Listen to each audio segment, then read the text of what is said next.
you've had a lot of famous people stay at the Historic Gatlinburg Inn over the years. Could you tell us about a few of those? Well, Jerry, we have. Of course, the inn goes back to 1937, and we've been fortunate to have every registration book but one from the get-go.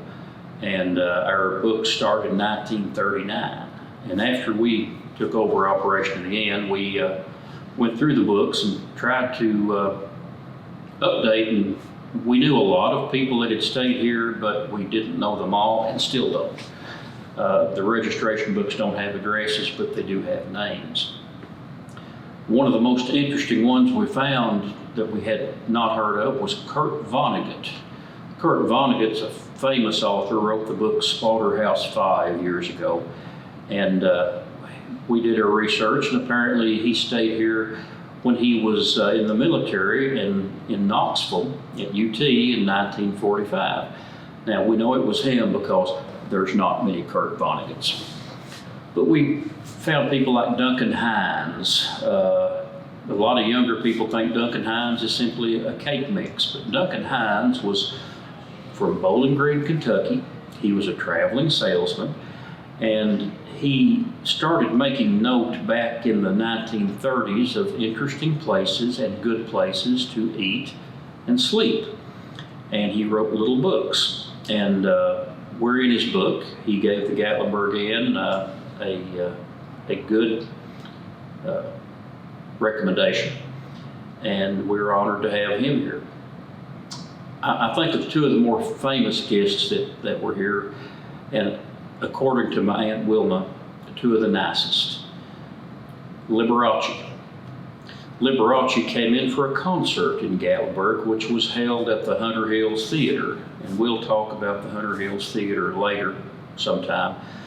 It was an outdoor theater that Rail started years ago in the 50s.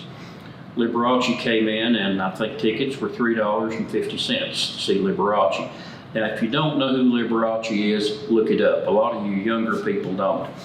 He was a flamboyant, colorful pianist, very popular in the 50s and 60s, and he was known for his wardrobe, for the way he dressed. He was extremely flashy and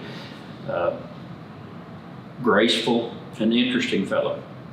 But Aunt Wilma and Uncle Rail took him up to, they had a home on top of one of the mountains nearby here, and they took Liberace up there and grilled out steaks and had the best time, they said. And Aunt Wilma told me he was one of the two nicest, famous people that had ever stayed here.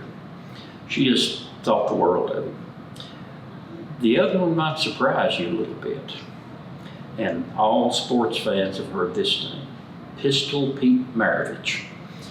Pistol Pete came here and stayed, and my aunt just fell in love with him. He was the most polite and respectful fella, and it wasn't too many years after he'd stayed here that Pistol Pete fell over dead from a heart attack. A very sad ending. He was a young man at the time.